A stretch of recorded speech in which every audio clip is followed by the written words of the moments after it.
Hello guys, welcome back in our versatile group study YouTube channel. Friends, आज के video में बिहार शिक्षक भर्ती से रिलेटेड इंपॉर्टेंट इन्फॉर्मेशन शेयर करने जा रही हूँ। तो देखिए आज की इम्पॉर्टेंट इन्फॉर्मेशन क्या है। तल्खी बढ़ी, शिक्षा विभाग ने बीपीएससी के सचिव को भेजा पत्र का जवाब। शिक्षा विभाग ने बीपीएससी से कहा स्वायत्त का अर्थ अराजक नहीं, अनर्गल फैसले न लें। तो फ्रेंड यहाँ पर देखिए, इस न्यूज़ को डिटेल में देखते हैं। राज्य में 1,70,000 शिक्षकों की भर्ती मामले में शिक्षा विभाग और बिहार लोक सेवा आयोग के बीच तल्खी बढ़ती ही जा रही है। शनिवार को शिक्षा विभाग ने बीपीएससी को पत्र लिखकर विवाद को एक कदम और आगे बढ़ा दिया। शिक्षा विभाग में माध्यमिक शिक्षा निदेशक कन्हैया प्रसाद श्रीवास्तव ने बीपीएससी के सचिव को पत्र लिखकर कहा कि यह सही है कि आयोग ऑटोनॉमी है, पर ऑटोनॉमी स्वायत्त का अर्थ अराजक नहीं होता है। आयोग से कहा कि स्वायत्तता के नाम पर वो कोई भी मूर्खतापूर्ण और विवेकहीन निर्णय न ले। विभाग ने कहा कि 6 सितंबर को पूरी स्थिति बताने के बाद आयोग द्वारा दोबारा पत्र भेजना अनावश्यक और बचकानी हरकत है। विभाग ने आयोग के मूल पत्र को लौटा दिया। एक दिन पहले बीपीएससी के सचिव ने शिक्षा विभाग को पत्र लिखकर कई नसीहतें दी थी। आयोग के अध्यक्ष ने शिक्षक नियुक्ति को लेकर बात रखी थी। विभाग का यह भी आरोप है, ध्यान बटाने के लिए अनर्गल और अवांछित तथ्यों का उल्लेख। शिक्षा विभाग ने पत्र में कहा है कि बिहार राज्य विद्यालय अध्यापक नियुक्ति, स्थानांतरण, अनुशासनिक कार्रवाई एवं सेवा शर्ती नियमावली 2023 के प्रावधानों के विपरीत आयोग द्वारा की जा रही कार्रवाई से ध्यान भटकाने के लिए अनर्गल और अवांछित तथ्यों का उल्लेख किया जा रहा है। यह आवश्यक भी नहीं है और उचित भी नहीं है। विभाग ने यह भी कहा है कि प्रावधानों के आलोक में आयोग अपनी कार्रवाई करने के लिए स्वतंत्र है और इसकी सूचना उसने पूर्व में ही दी जा चुकी है। आयोग अपनी आंतरिक प्रक्रिया का निर्वहन खुद करे, इसमें विभाग को कुछ नहीं कहना है। फिर भी अपने प्रासंगिक पत्र के माध्यम से आयोग की आंतरिक प्रक्रिया में हस्तक्षेप और दबाव बनाने के लिए जो तथ्य दिए गए हैं ये अनुचित हैं। ऐसा काम नहीं हो जिससे मामला कोर्ट में पहुंचे। विभाग ने कहा है कि आयोग अपने दायित्वों का निर्वहन करने के लिए स्वतंत्र है। यह भी आवश्यक है कि नियुक्ति नियमावली के प्रावधानों के विपरीत आयोग ऐसा कोई काम न करे जिससे भविष्य में मामला अदालतों तक पहुंच जाए। अनावश्यक पत्राधार करने के बजाय आयोग नियमावली के आलोक में समय पे कार्रवाई सुनिश्चित करे ताकि नियुक्ति प्रक्रिया को मुकदमों के बोझ से बचाया जा सके। विभाग ने कहा है कि शिक्षकों की भर्ती को लेकर आयोग जब भी स्थापित परंपराओं से हटकर कोई कार्य करे तो इसके पहले एक औपचारिक बैठक आयोग के स्तर पर की जानी चाहिए। इसमें शिक्षा विभाग, विधि विभाग तथा सामान्य प्रशासन विभाग भी शामिल हो। रिजल्ट से पहले प्रमाण पत्रों की जांच का औचित्य भी पूछा। शिक्षा विभाग ने कहा है कि आयोग यह भी स्पष्ट करे कि लिखित परीक्षा का परिणाम निकाले बगैर प्रमाण पत्रों का सत्यापन पहले किन किन मामलों में किया गया है।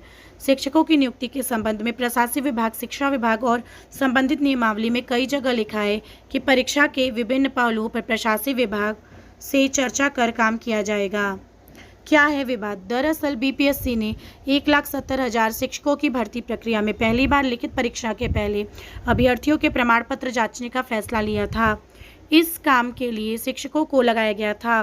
शिक्षा विभाग ने इस काम में शिक्षकों को सेवा देने से मना कर दिया। इसके बाद से ही ये विवाद शुरू हुआ है। सर्टिफिकेट सत्यापन को लेकर मुख्य सचिव अमीर सुबहानी ने सभी डीएम और विभाग को पत्र लिखा। इसमें शिक्षकों को इस काम से अलग कर दिया गया।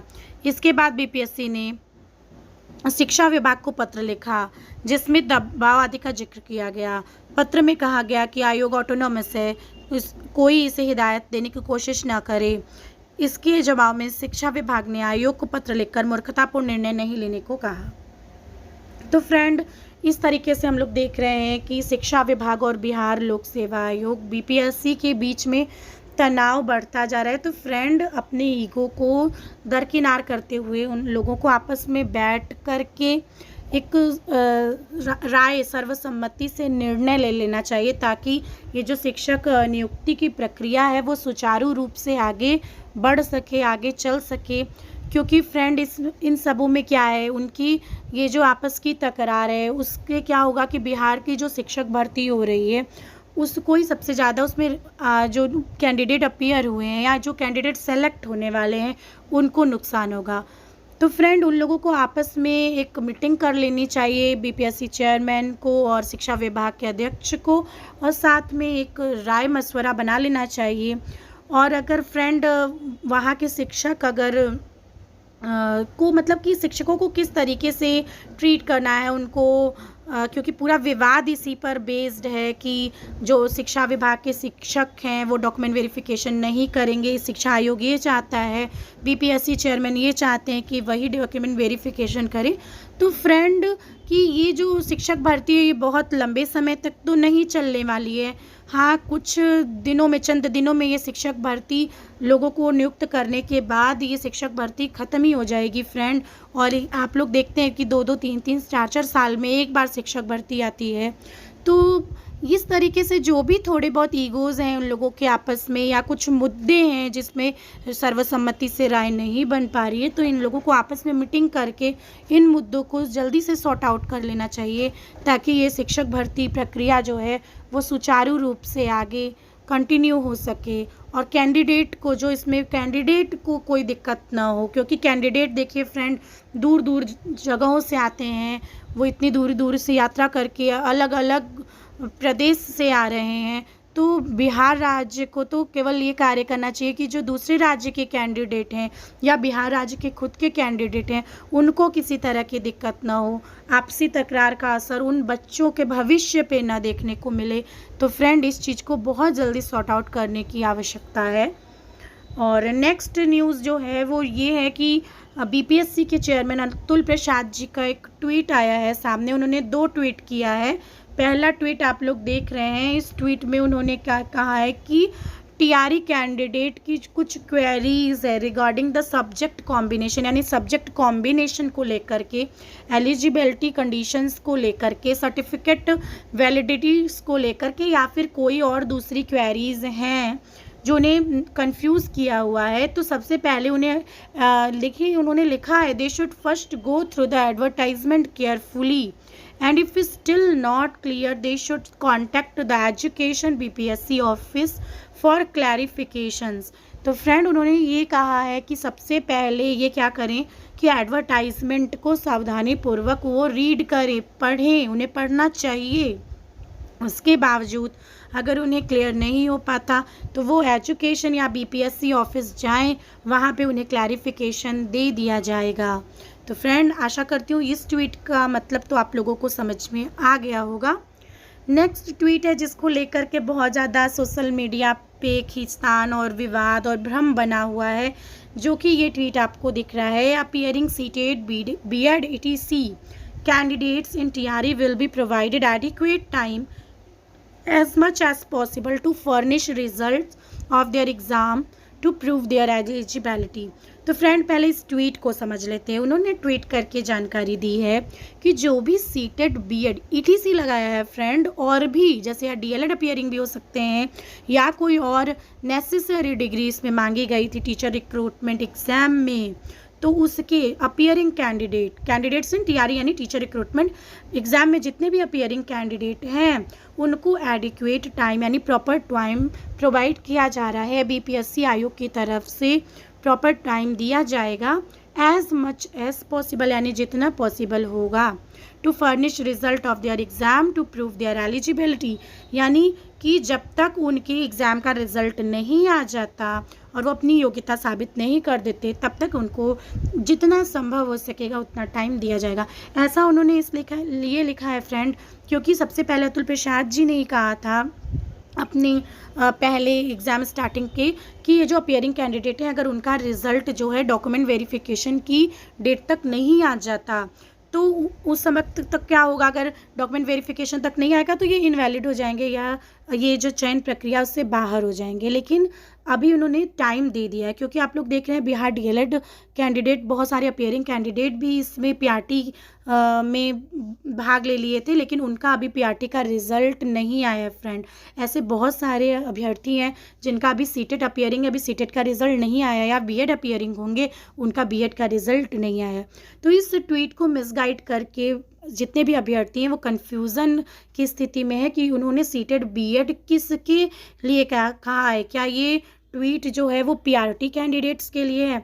तो फ्रेंड ऐसा उन्होंने इस ट्वीट में कहीं भी मेंशन नहीं किया है कि ये ट्वीट पूरा पीआरटी के लिए स्टूडेंट्स के लिए ही वो कह रहे हैं। कैंडिडेट्स इन टीआरई उन्होंने लिखा है, यानी टीचर रिक्रूटमेंट एग्ज़ाम, यानी इस शिक्षक भर्ती परीक्षा में भाग लेने वाले सभी अपीयरिंग कैंडिडेट को उन्होंने कहा है। हो सकता है कि ये जो बीएड लिखा उन्होंने वो टीजीटी और पीजीटी के संदर्भ में कहा हो, क्योंकि 9th 10th 11th 12th में हो सकता है कुछ ऐसे कैंडिडेट हो जो बीएड अपीयरिंग हो। तो और सीटेट अपीयरिंग तो ऑब्वियसली उन्होंने प्राइमरी के लिए ही कहा होगा, क्योंकि प्राइमरी में ही सीटेट अपीयरिंग कैंडिडेट जो थे उन्होंने पार्टिसिपेट किया था। इसके अलावा डीएलएड अपीयरिंग कैंडिडेट, बहुत सारे डीएलएड अपीयरिंग कैंडिडेट्स भी इस पीआरटी शिक्षक भर्ती परीक्षा में उन्होंने भाग लिया हुआ था। क्योंकि अतुल प्रसाद जी ने पहले ही अपने वीडियो में प्रेस कॉन्फ्रेंस की में लाइव आकर के कहा है कि वो सुप्रीम कोर्ट के निर्णय का अक्षरशः पालन करेंगे, और सुप्रीम कोर्ट का निर्णय 2 बार आ चुका है फ्रेंड। उसमें 11 अगस्त 2023 के निर्णय में बीएड कैंडिडेट को उन्होंने 1 to 5 के लिए इनवैलिड घोषित कर दिया है, और सेकंड जो बिहार की लीगैलिटी को चैलेंज किया गया था उसमें भी बीएड अभ्यर्थी जो हैं वो बाहर ही हैं। तो तीसरी जो याचिका लगी है क्लैरिफिकेशन की, उसका भी रिजल्ट जो है आप लोगों को 1 हफ्ते में देखने को मिल जाएगा। उसके बाद तस्वीरें जो हैं काफ़ी हद तक क्लियर हो जाएंगी बीएड अभ्यर्थियों को भी और डीएलएड अभ्यर्थियों को भी। तब तक उन्होंने कोई ऐसा ट्वीट करके जानकारी नहीं दी है जो पीआरटी के रिगार्डिंग ही जानकारी दी हो, इसीलिए कभी भी किसी ट्वीट को आप लोग मिस गाइड करके या मिसलीड करके न रीड करें। उन्होंने कैंडिडेट्स इन टीआरई का जिक्र किया, कैंडिडेट्स इन पीआरटी का जिक्र इस ट्वीट में नहीं किया है फ्रेंड। और ज़्यादातर है कि ये जो फैसला है वो डीएलएड अभ्यर्थियों के पक्ष में ही रहने की उम्मीद है, क्योंकि 2 बार सुप्रीम कोर्ट ने फैसला डीएलएड अभ्यर्थियों के पक्ष में दिया है फ्रेंड। सुप्रीम कोर्ट का ये मानना है कि 1 to 5 के लिए बीएड अभ्यर्थी जो हैं वो एलिजिबल नहीं है, क्योंकि 28 जून 2018 का जो गजट नोटिफिकेशन है वो पूरी तरह से रद्द हो चुका है। सुप्रीम कोर्ट ने उसे इनवैलिड करार दे दिया है। तो फ्रेंड, आज के वीडियो में आप लोगों को यही जानकारी देनी थी। आपको आज की वीडियो कैसी लगी हमें कमेंट सेक्शन में ज़रूर बताइए। हमारे YouTube channel versatile group study को लाइक करिए, कमेंट करिए, शेयर करिए और सब्सक्राइब जरूर करिए फ्रेंड्स, और press the bell icon for the latest update. Thanks for watching friends for this video.